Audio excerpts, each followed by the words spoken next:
Welcome to episode 204 of In Touch with iOS, the show that talks about iPhone, iPad, Apple Watch, Apple TV, and related technologies. I'm your host, Dave Ginsburg. My co-host, Warren Sklar, is here at the beach house. How you doing, Warren? I'm all discombobulated, but I'm doing all right. I'll settle in soon. I just got here, and it's a change, but it's good. All right, good. Well, I'm glad you're here. I'm also glad Jeff Gamet's back. As always, great regular contributor. Thanks for being here, Jeff. What's going on? Thanks for letting me come back yet again. I know I say it all the time. I'm so surprised you keep letting me back. But yeah. So door's thanks. open. Yeah. Might as well let you in. No, thanks for being here. Appreciate it. And I'm so excited to have Andrew Orr back on the show. Andrew, how you doing? Hey, I'm doing good. Long time no see, everyone. Yeah, I'm so glad you were able to make it this week. And we got, I think we got plenty to talk about. You've got a few weeks left until WWDC, but we found some good stuff to talk about. Lots of good news stories. So iOS 15.5 was released. We're going to have dig into that a little bit because now we could get real deep into it a little more. And a couple other things we'll talk about here. But let's jump right into the news for this week. First story is Apple now letting developers automatically charge for some subscription price increases. Apple this week that's implementing a new subscription feature that will allow customers to be charged automatically when an app's subscription price goes up, which is not the way the subscriptions worked at the current time. Right now, customers must explicitly agree to a price change and with the cost of a subscription increasing through it. Agree to new price interface. If the customer does not tap on agree when the warning comes up, their subscription will be automatically canceled. But that's changing. Going forward, the developers will be able to increase the price of a subscription and have it auto-renew, with customers simply being informed rather than needing to outright agree. Apple says this. That under specific conditions and with advanced user notice, developers can offer an auto-renewable subscription price increase without the user needing to take action and without their subscription being impacted. All right, now I'm having a little problem with this because I want to be able to control what subscriptions I want to keep and if I want to get rid of them. I'm a little worried about this. Jeff, what do you think? I think this is a crap idea, and it's crap that Apple did this. It really is. I mean, seriously. Now, okay, on one hand, I can appreciate the potential logic behind it, where a lot of people might be misunderstanding what these dialogues have been, and then developers end up missing out on a recurring revenue that they should otherwise be getting. That said, no. At no point should price increases happen without my knowledge or consent. And I am totally fine with a system where if I choose to not consent to the increase, my subscription ends at, whatever time frame is left before the increase would go into effect. I think this is a really bad idea. I think this is a customer hostile move. And this does not feel like Apple to me. Sure doesn't. What do you think, Andrew?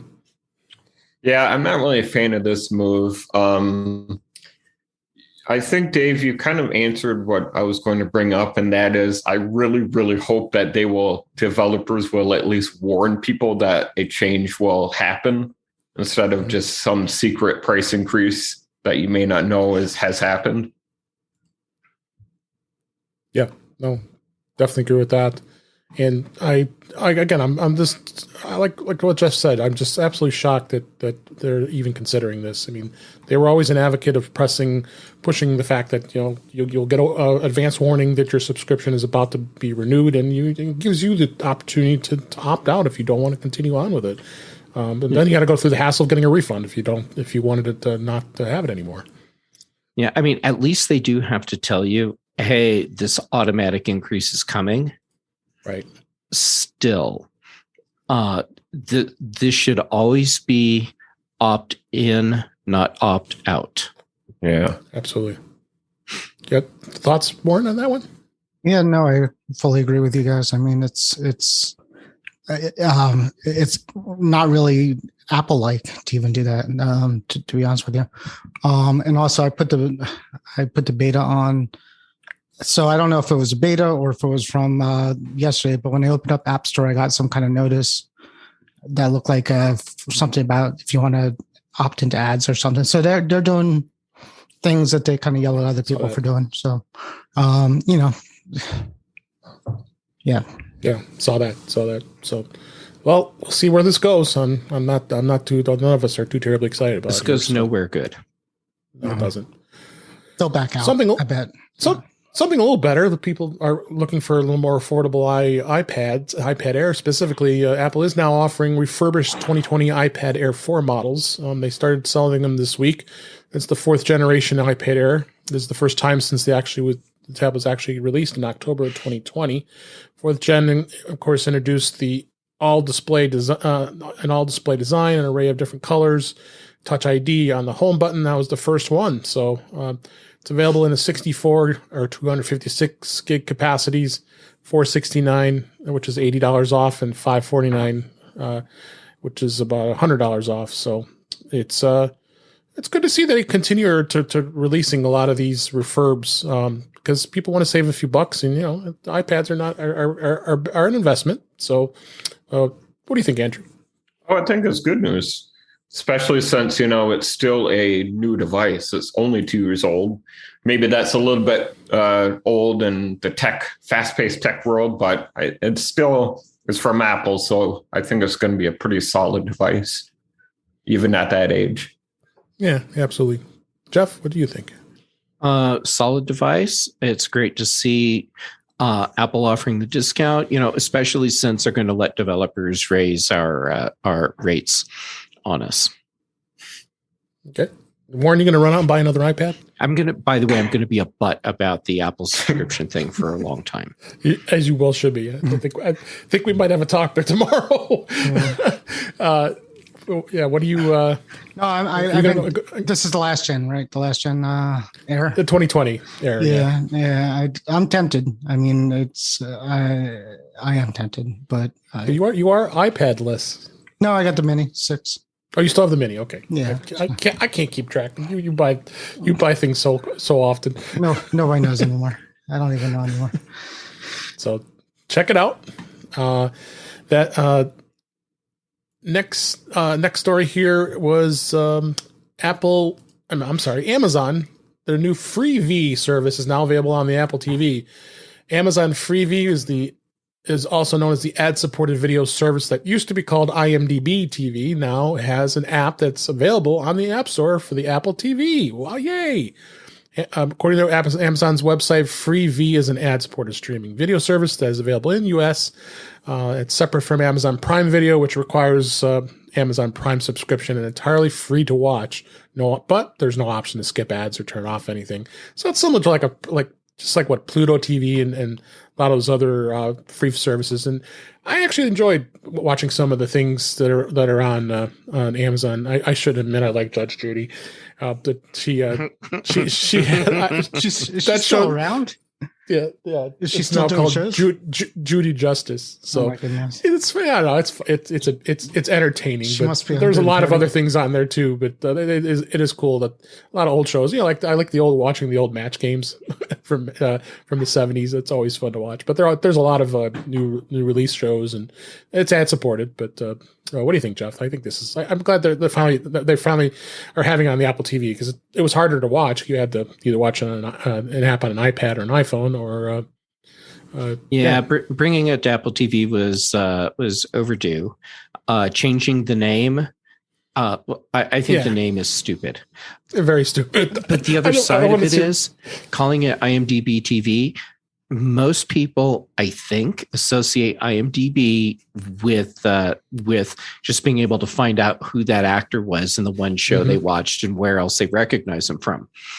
And they don't think about the fact that they can watch streaming content there, even though there's always like some big banner about it, but people just didn't see that. So it needed a new name, and having Amazon on the name Amazon on it I think is going to help it immensely. That's why I said Judy was. I'm surprised she went with this. She was on doing her show for 25 plus years. I mean, she's number one daytime show, but she was able to jump on to this, go on to the streaming world because she was fed up with the way CBS was treating her. So yeah, she was pretty pissed off at CBS. She should sue him for something.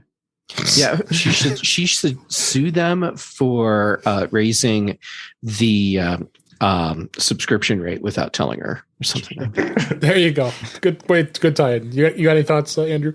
I think it sounds cool. I've never actually watched anything from Amazon. I don't have Amazon Prime, but okay. I mean, it's free. I'll check it out.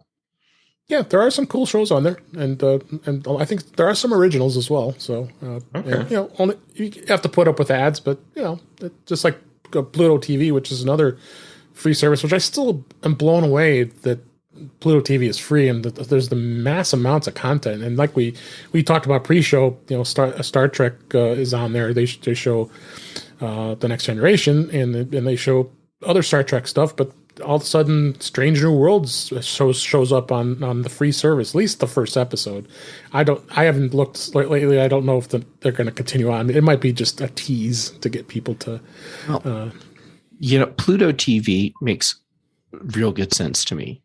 Yeah, if you want to do everything you can to screw Netflix and to draw as many people away from Netflix as you can because you've pulled all of your content back in-house, then what you need to do is set up a back catalog of free streaming.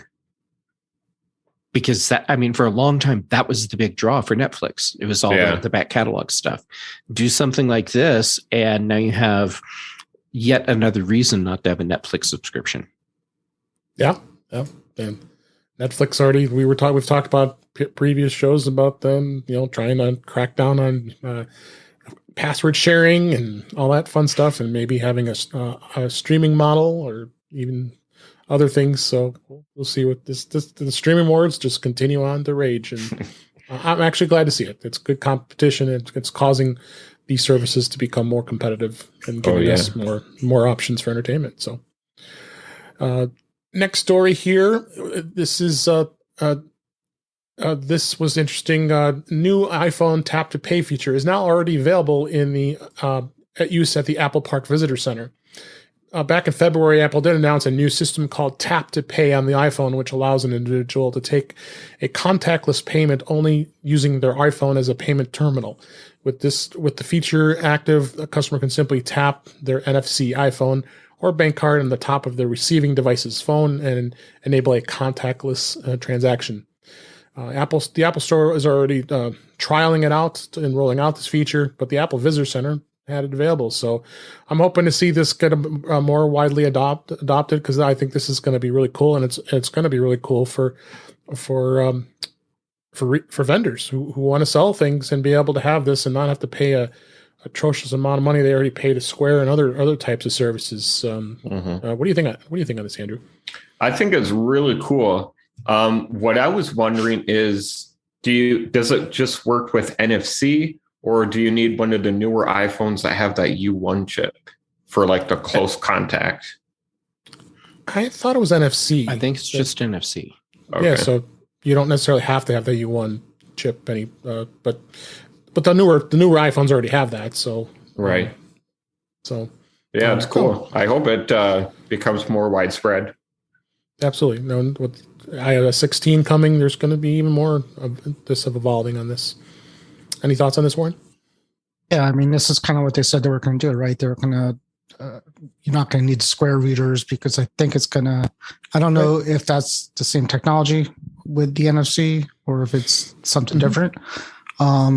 So, we talked about this in the past and, definitely paying that way is cool. But we also talked about like adding Apple Cash that way too, because how cool would it be just to tap phones and transfer money. So yeah, it's good. They opened it up. 2 years ago. 2 years ago, people were saying, "Open up NFC," right? This lockdown, open it up. Well, it's another service. Jeff, thoughts on that?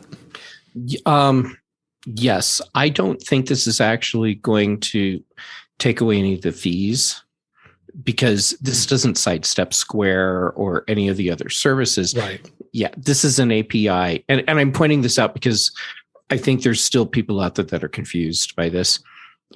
So this is Apple opening up an API so that the little portable terminal transaction device companies have yet another way to be able to handle transactions, and saying this is going to cut into their revenue because now they won't sell as much hardware. No, they could give away all of the hardware for free if they want. You pay for the hardware because that's how you show the company that you're actually going to use it. It's not because they need the money for it. Right. Right. Yeah. So but it's great because this is yet another way that retailers, especially like the small retailers at farmers markets and craft fairs and stuff, will be able to process transactions. And so that's great. Absolutely. Next story here. This is actually in conjunction with iOS 15.5 release, which we'll talk a little bit here. Apple releases the Swift Playgrounds 4.1 for iPad and the Mac. Following the launch of 15.5 and Monterey 12.4, Apple released Swift Playgrounds 4.1.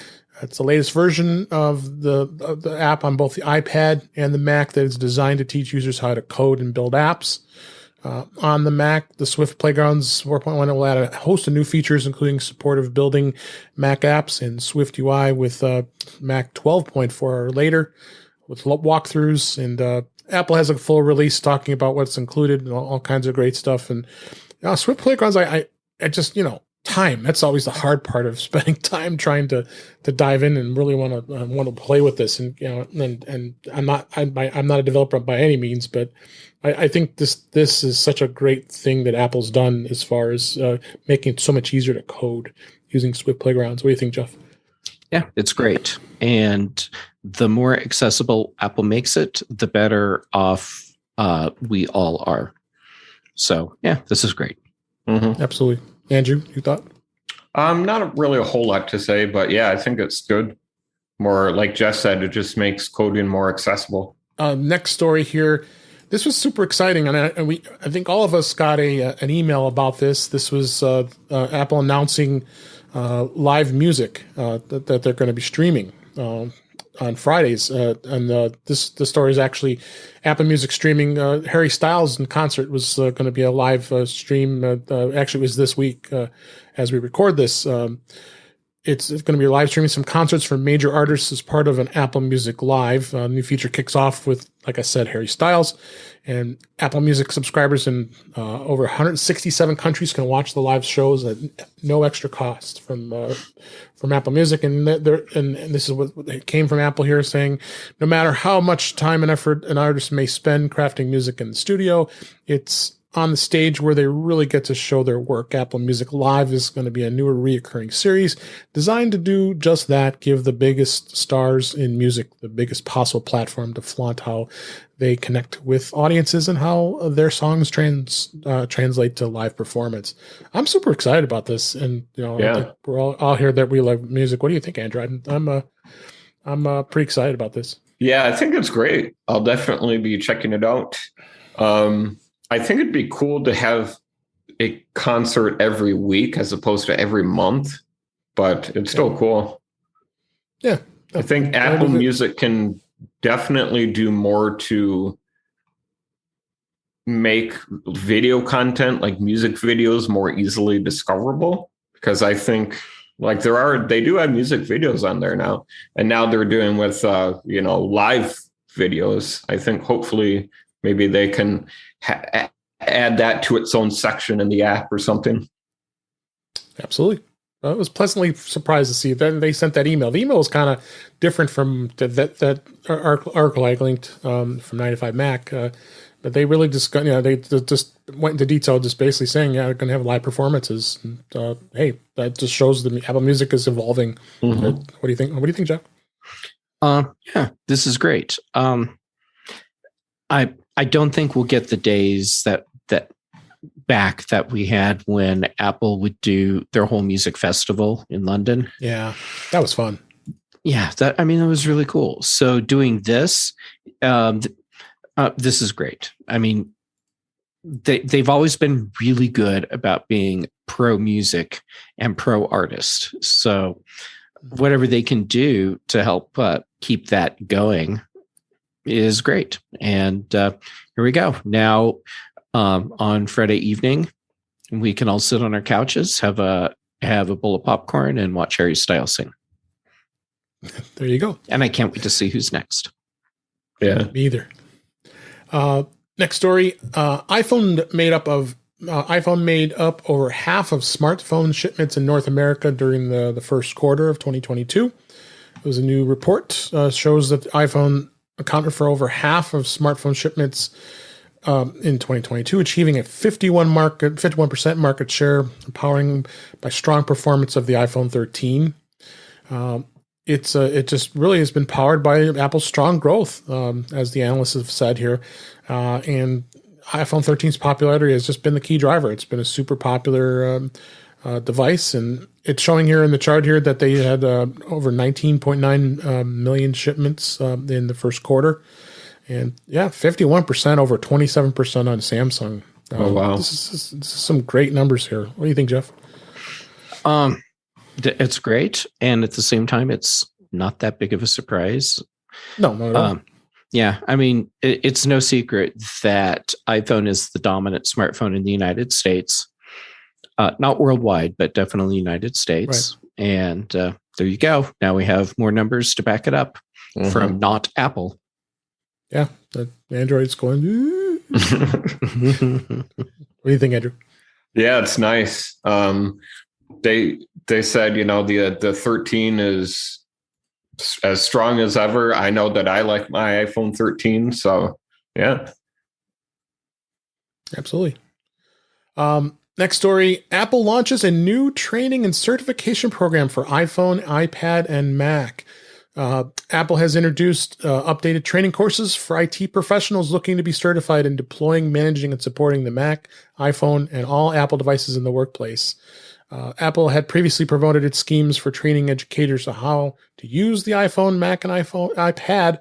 Now it's announced a more involved scheme for IT professionals.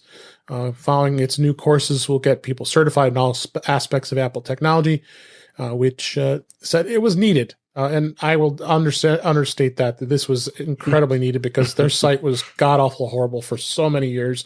I mean, all they had was basically the certifications for being certified in Mac OS, but those kind of went from the wayside. I buy the Apple reference guides every year and try to get the time to get certified, but it kind of just disappeared, and you don't see too many other places doing this stuff. But I went to the site. I know, Jeff, we talked about this previous to the show here, and I when I used to share with you guys, and I said, God, the site is just amazing. They got lots of great tutorials to go through, and you could easily become certified pretty quickly.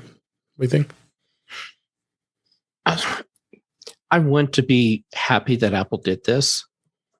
Okay. But, okay, here's the problem. Why wasn't this done years ago? They don't deserve praise for this. Yeah. All they deserve is seriously, it took you that long. This has been necessary for a long time. If Apple has wanted to really back up the fact that or what they're pushing, which is that they're serious about the enterprise environment, okay, well then be serious about it and commit all the way and have the resources there for the certifications and have them here years ago. So I guess it's the best time to have done this was 5 years ago, 10 years ago. The second best time is now. Yeah. Post pandemic, well, the worst part of the pandemic, where a lot of people could have been spending time on this to have out through the whole pandemic. I mean, there's so many people that could have been working on their certifications because they were sitting at home, not at the office. But yeah, and it looks like they've got 2 courses so far, but they're partnering with in-person initiatives too, with community colleges and universities that offer in-person preparatory sessions. Because let's face it, some people like to have more in-person training than they do doing it online. What do you think? Mhm. What do you think, Andrew? I think I'm excited about this, but I agree with Jeff. Was way overdue. I think it sounds interesting. Is this something that anyone can do? You can go on the site right now and go through, and they've got a lot of the practice exams and practice sessions. You can go through and go through all the steps for mobile device management, and that's a start. But I think they're going. If anything, what they'll do, it sounds like they're going to expand this because they also partnered with Mac Admins Foundation, which will offer vouchers to help students with financial difficulties if they want to get certified. Because some people have a tough time affording that stuff, but. Well, that sounds great. I'll check that one out too. Yeah, no, this is good stuff. And in conjunction with that, I wanted to actually mention this. This actually was an article today as we record this. Apple promises changes in Final Cut Pro after video editor complaints, and it's not necessarily for iPad or iPhone, but I wanted to talk about this only because it incorporates what we just talked about here. And Apple has responded to an open letter from video editors and filmmaker professionals pledging to incorporate requested features into Final Cut Pro. Back in April, a collection of Final Cut Pro users penned an open letter to Apple asking that the company to do more to promote the video editing platform to the TV and film industry, as well as incorporate new features. And Apple actually officially responded. And they actually said that to the authors of the recent open letter regarding Final Cut Pro and the TV industry, the creative community has always been so important to us at Apple. We're grateful for your feedback, they wrote. The company added that it has plans in place to address some of the feature requests. It's also adding that it recognizes that it needs to work alongside video editors to support film and TV projects. And they will begin offering certifications for professional video editing in May. So that hasn't even showed up on that site yet. And it may show up soon in May. And they also want to establish a panel of industry experts in the summer and expand the content and frequency of Final Cut Pro workshops and film events. So what do you think, Jeff? I think this is at least a good step in the right direction, but I think this is another case of, come on, Apple, you took forever to do this. Yeah.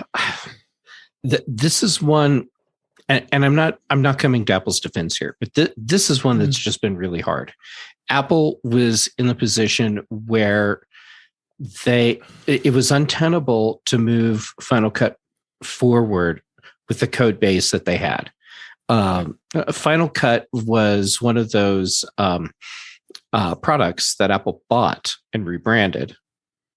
And so they had to work with the legacy of what that code was, and they hit the point where they couldn't. So they had to throw it out and start over. And that's when we had the whole problem with all of a sudden Final Cut didn't do everything it needed to do, or that it did the week before. And Apple lost a lot of customers, and I don't think they've really gotten those customers back. So yeah. These open letters I think are good. Publicly calling Apple out to get them to acknowledge that they need to fix things, and then getting them to say publicly, and we're going to. I think that's a good thing. Mm-hmm. What do you think, Andrew? Yeah, I've never used Final Cut Pro, but I do know it's been a while since I've heard anything about it. So more updates. Hopefully Apple can make it better, and maybe they can get those customers back. And where is the version for iPad? Are they ever going to do it? Right. I'm surprised that's not even in this article, because that's the biggest thing you always hear complaints about. You got Luma Fusion, which is, I know, Jeff, you're a huge user of that app, and it's one of the best video editors on an iPad out there. Why isn't Apple interested in doing this on the iPad? There's so many others that are doing it. I agree. We're at the point where I assume that like every quarter, Avid and the Adobe Premiere team send Apple fruit baskets as a thank you for not having done more with Final Cut. Yeah, exactly. I mean, they're not tapping into their market. Actually, their market is expanding. Mm-hmm. Yeah, Avid's doing very well with it. Thank you very much. So, the good conjunction of the new release of the IT professional certifications as well. So, yeah. It was good to see. So, Anyway, that's the news for this week. Let's jump in. I'm going to talk about beta for this week. And Apple, right away, not even 2 days after 15.5 just got released, they seeded the first betas of 15.6 and iPadOS 15.6 to developers. It was released actually yesterday as we record this. Still don't know what's been introduced in 15.6 yet, but I'm sure they're implementing a lot of features that were planning to come out. I'm actually surprised, honestly, because since we're so close to WWDC here in the next 2 weeks, 2 or 3 weeks, I think, that they release another version here just before the conference. So what do you think, Andrew? Have you? I know you don't do beta, but I'd just like to hear your thoughts. Yeah, I don't do point betas. I do like the 0.0, like the first beta. And then once we get public, then I drop off. So I'm not running the betas, but yeah I am kind of surprised to see a release. Like you said, we are so close to dub. So I think it added iOS 15.5. There's some new feature in Apple Cash where you can send and receive right from there. And then there's we'll talk also about that in a second. Something with podcasts. Yeah, we're going to talk about that in just a minute. I just wanted to hit 16 here, just real quick. So interesting. What do you think, Jeff, before we move on here? I think that 15.6 is in beta right now because Apple wants to have it ready for stuff that's coming, will be announced maybe during WWDC. And so they need to have this beta in the works and being tested right now because I think it's going to drop faster than previous betas simply because of WWDC. Yeah, like I said, surprise. It was only 2 days after the .5 release to go right to .6. Yeah, but we've also had updates roll out where we have a beta that's leapfrogging before the public release comes out. So Apple doing weird things with timing is not unprecedented. But true. Yeah, I think Apple's tipping their hand a little bit. We don't know what they're doing, but they're doing something. Yep, and that also includes tvOS 15.6 and watchOS 8.7, as well as HomePod 15.6. And Monterey, they went right to 12.5. So they're staying consistent. I like it. I mean, I like that they're staying consistent across all their OSs, and because a lot of times they, especially Mac OS would fall behind, but it looks like they're staying pretty consistent along the lines here. So, let's move on and let's talk about iOS 15.5. It was released, like I said, on this week, and some of the features that we've been talking about over the last few weeks during beta. As you mentioned, Andrew, yes, the podcast app was updated. It's going to now finally include a setting that allows users to limit the number of episodes stored on their iPhone or their iPad. It'll also automatically delete older episodes and prevent the app from taking up too much space on their iOS devices.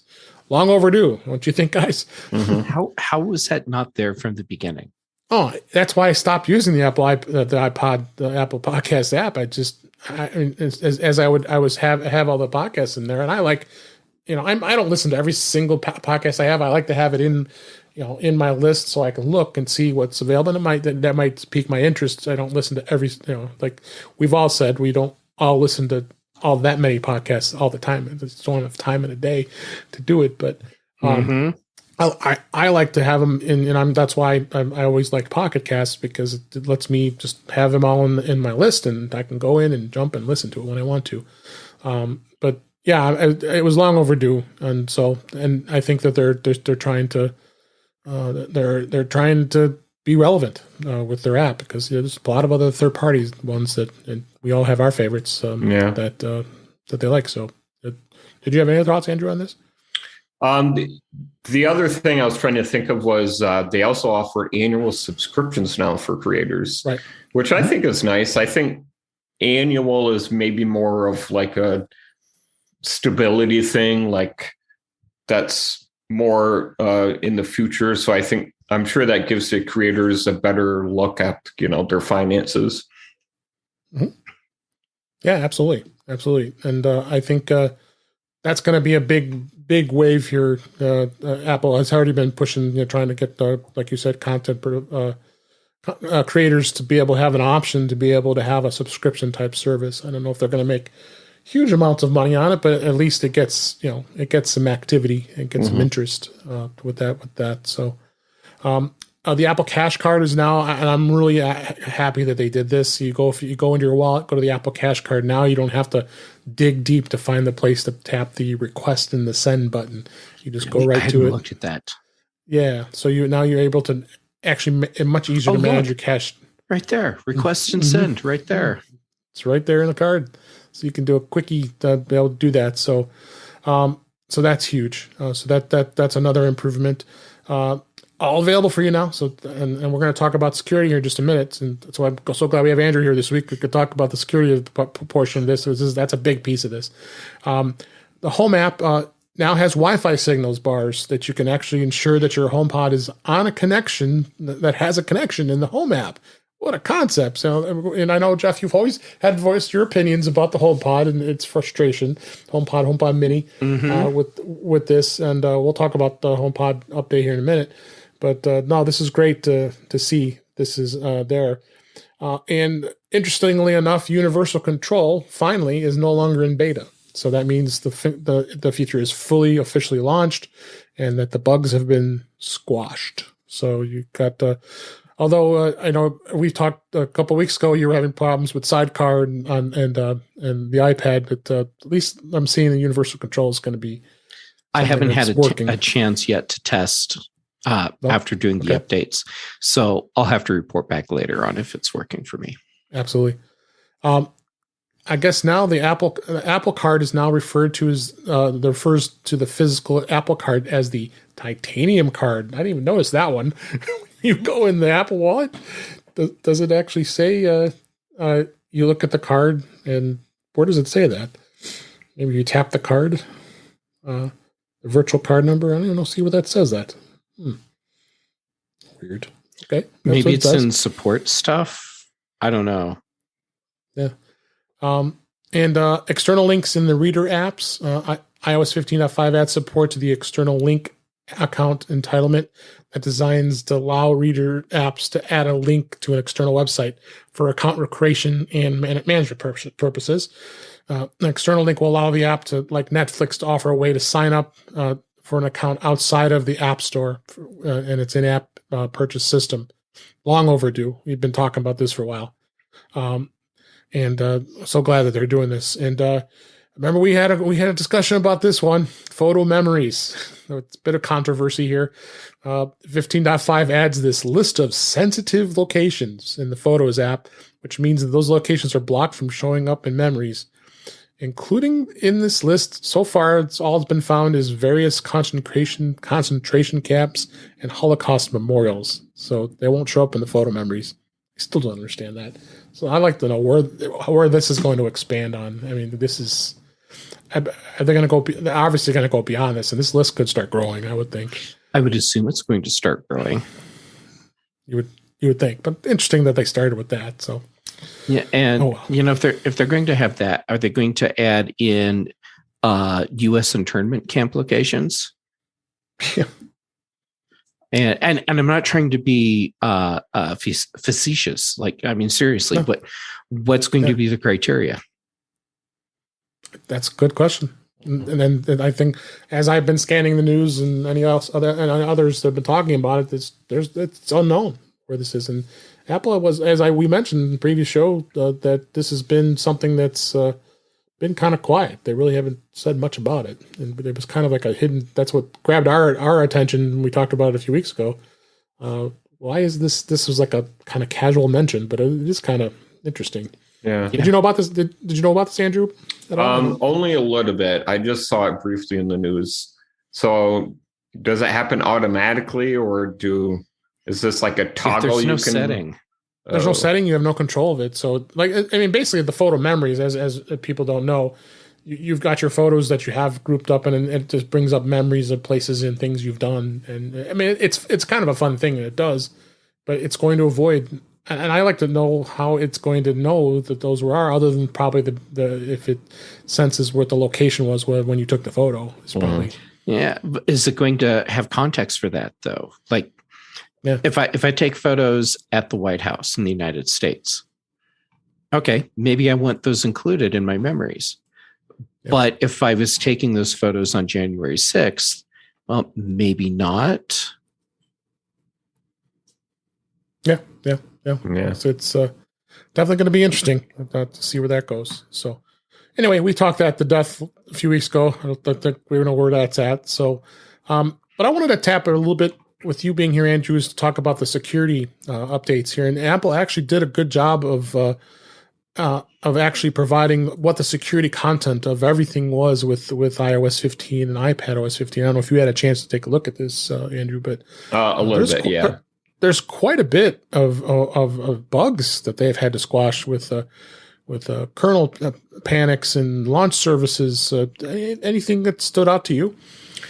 So the article that I was reading was this. These researchers, I think it was recent. I think maybe 15.5 patched this. So these researchers in Germany, they found a way to deliver malware to your iPhone. I think it was via Bluetooth, even when your iPhone is turned off. Now, thankfully, it only works for jailbroken iPhones, but the researchers were like, what if this could be, spread in some way to non-jailbroken broken iPhones? But it sounds like it is patched now. Yeah, no, that's a good thing. But just really, you go through this list. This is a long list of stuff. It's amazing how many things on this list under the impact section issues? Say malicious applications can be installed, or malicious code can be installed, and privileges can be escalated. That's the way of saying someone can inject something in that allows them to become an administrator or act as an administrator on the device. I mean, four things talking about Wi-Fi alone was a malicious application can disclose restricted memory. I mean, we could go on and on here. WebKit, a lot of WebKit issues. Shortcuts had a bit of an impact too. Look at that! You can do a denial of service on a device over Wi-Fi. That would suck. Yeah, you keep rebooting your device and it just crashes. Yeah. And notes. It said it's impact processing a large input may lead to a denial of service. Yeah, I mean, it's just on and on. So anybody interested, I linked to the actual support article from Apple, so you can take a look at what security content is. So what does this tell you? You need to update now. Yeah. Don't wait. This is an important update. This isn't, even though this is a incremental one update, it's huge. So don't hesitate. I'm going to tell everybody and tell your friends, everybody, you need to update. There's a lot of security updates here. So yeah. Super important to be checking that out. So, HomePod, and I won't talk about WatchOS. There really isn't much in there. HomePod, I didn't really notice anything huge as far as 15.5. I don't know if you noticed anything, Jeff, but it's still a dumpster fire. It is still just as broken as it's ever been. And it's still annoying, and you still have to go in and update it because it doesn't do it automatically. It's supposed to. You could set it to do it automatically, but I went in there and it still wasn't updated. And then I went to run it. I think it can take a couple weeks for it to auto update. Yeah, I mean, I went in and I thought it was it said on my HomePods, my pair, that not even 15.41 was on it. I'm like, what the heck? I had that same thing happen with my HomePod minis, even though they had previously been updated. When it was doing the download, it said that it was downloading 15.41, and when the updates installed, it said it had done 15.5. Yeah. This is not making me feel very confident. Nope. So, and again, we got articles linked here in the show notes. With the podcast, we just talked about the episode controls, handling subscription trans, and hosting partnerships is another thing. And I was going to talk a little bit about iOS 16, but we're going to hold that off to next week because that's it's going to have some major changes, but it's all rumor. So we'll just kind of have to move on and skip that for today here. So I wanted to also talk about carriers. This in an article today, and I thought this would be something we could talk about here. What's the best phone carriers out there? Verizon versus T-Mobile versus AT&T, and the more affordable iPhone plan alternatives. This is a long article that was on 9to5 Mac here, and I wanted just to kind of talk about our experiences and where we are with this stuff. I think eSIM is really coming to being as far as the device and your iPhone, and I really love the fact that now you don't even have to have a SIM card anymore. eSIM is just working really well, and it's looking like T-Mobile and Visible, which is Verizon's MVNO, that they're taking advantage of a trial, so you can actually do a trial of testing the Verizon network and the T-Mobile network using an eSIM. So if you have, because that's what's the hard part, and you were never able to do a trial because you'd have to go into the store, get a physical SIM, put it in your device to get it to work. So here's an opportunity, because that's the first thing that people complain about is the fact that the carrier may not be good to where you live. Andrew, where you live is what service do you have, and is it good for you? Yeah. So I use what you mentioned, Visible. That runs on Verizon's network. I think is great. I've never had any issues with it. I think it was probably a year or two now, but I'm pretty sure I did do that T-Mobile, download the eSIM, test drive our. Mm-hmm. I think it let you test drive the network until you hit maybe 15 gigs. And I thought that was fun. Yeah, that's great. And be able to not have to pay for it if you're not happy with it. So, Mm-hmm. And Jeff, you have AT&T. You've been happy for it in your area. Yes, and when people ask me what carrier should I go with, I ask them which carrier gives you the best coverage where you're going to use your phone the most, right. And that's how you make your decision. And for me, it's been pretty consistently AT&T, but. If I lived in a different part of Boulder, then I would have Verizon instead, because it just depends on where you are. For me, I had AT&T for many years and decided to jump ship. Went to T-Mobile about almost 3 years ago now, and T-Mobile has been great. I mean, we've got really good coverage here. The 5G here is pretty phenomenal, being in the Chicago area. So I know 5G may not be as good in your guys' areas as mine, but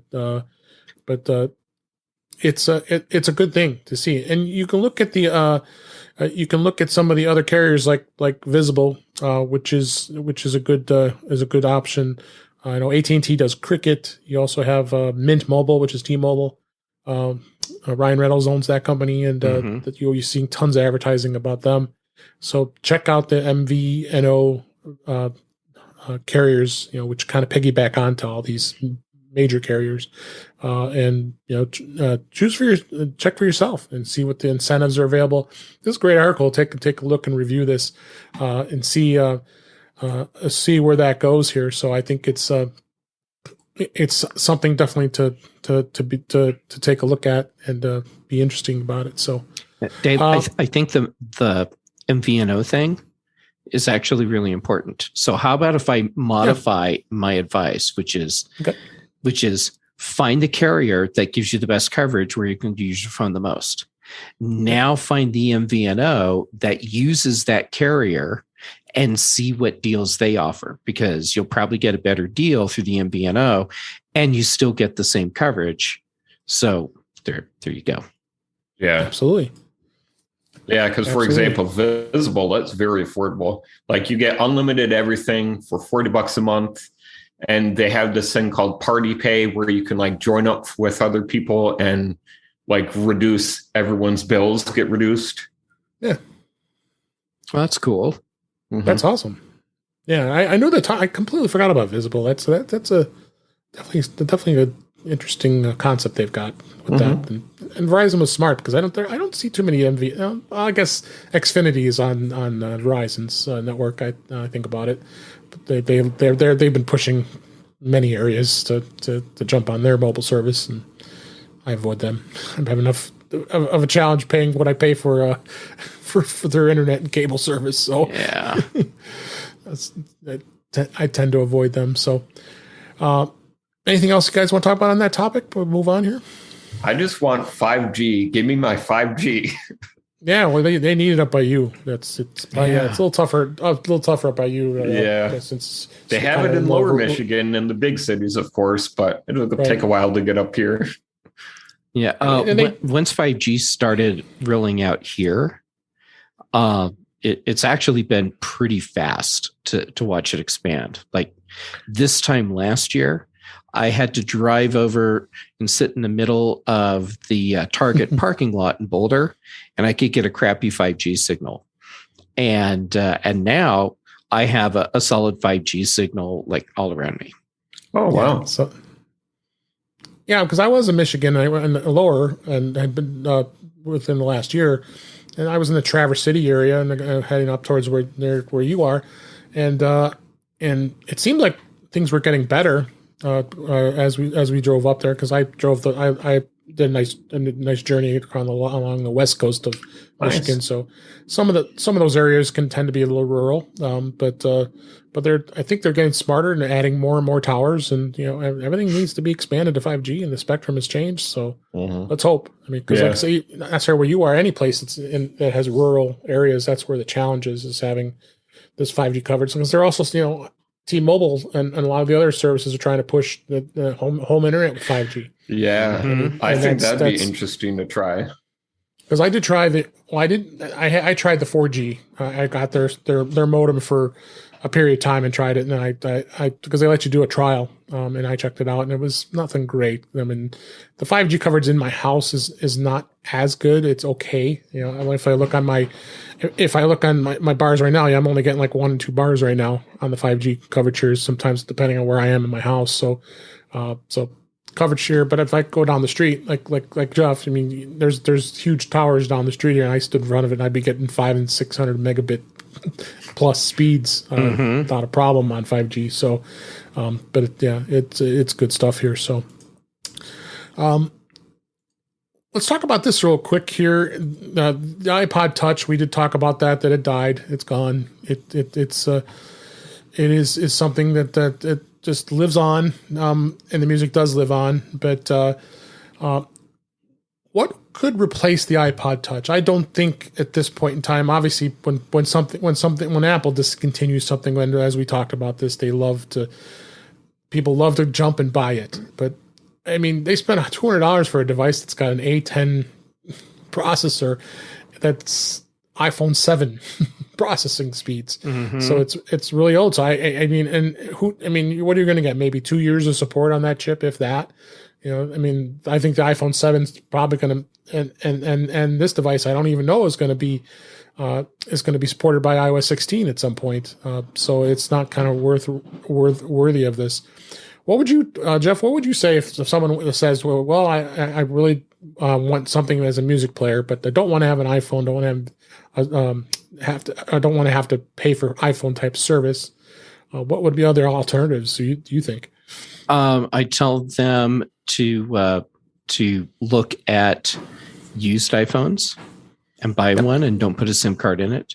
I would tell them that they can gang up features, and like if they wanted to have an iPad to do a lot of other things, well then okay, maybe that's your music device.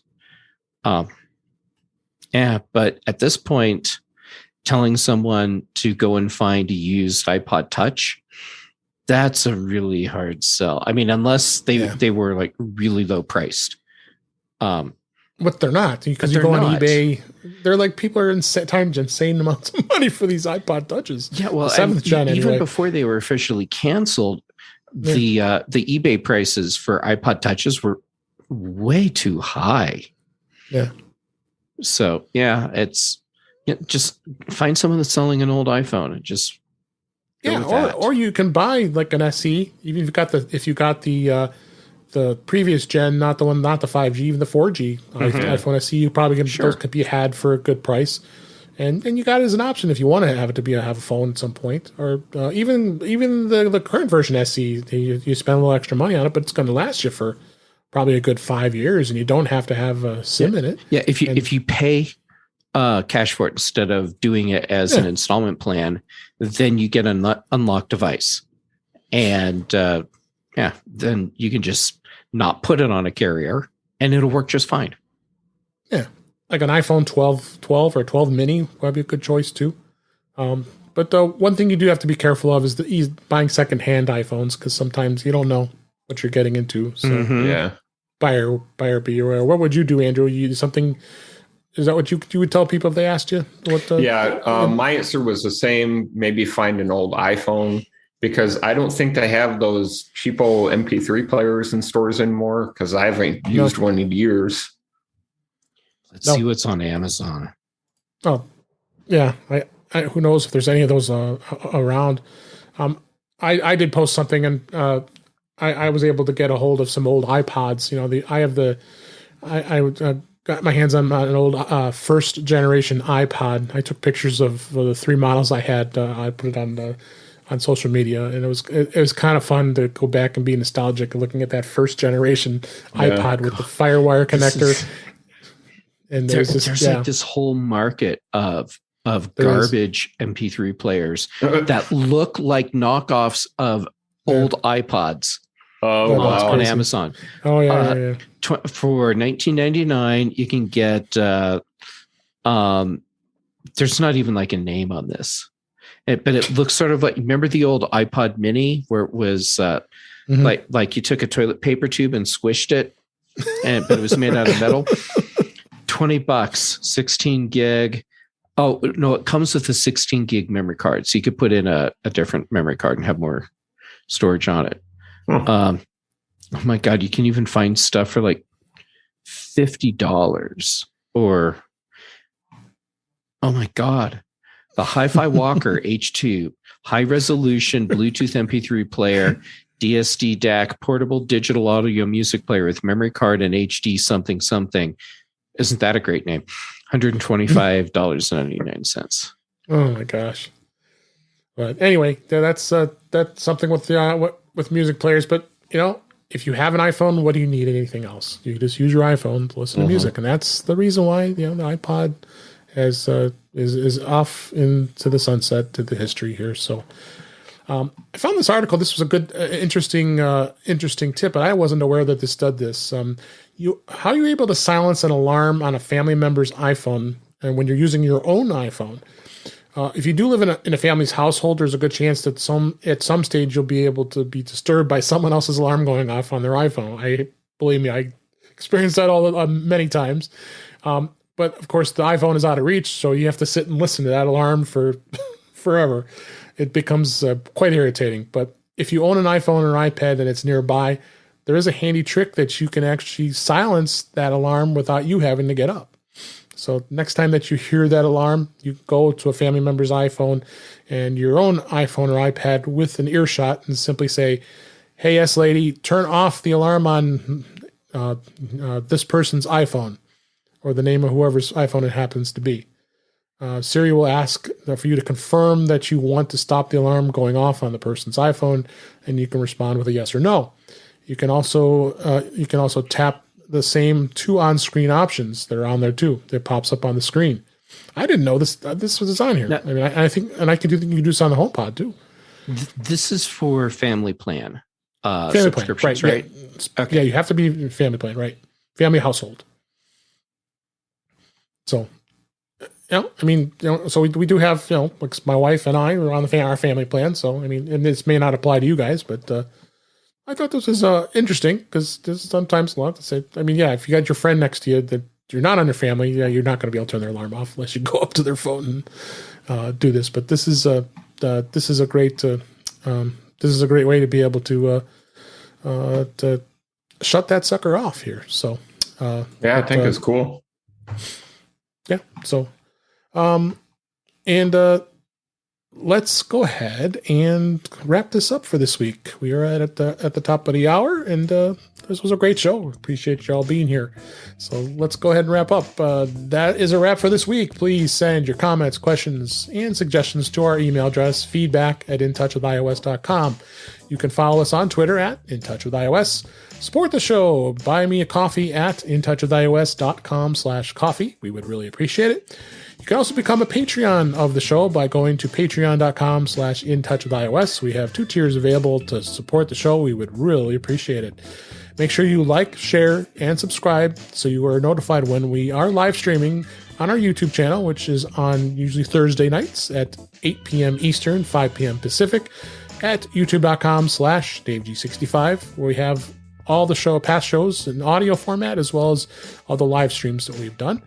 Visit In Touch with iOS magazine on Flipboard, where many of the topics we discussed, including today, are flipped into that magazine. Good place to check out those articles if you don't already see it in the show notes. That link is in our show notes. You can subscribe to the show in your favorite podcatcher, including the Pocket Casts, Apple Podcasts, and many others. But better yet, go to our website at intouchwithios.com, where all the links to all the ways to listen to us are there.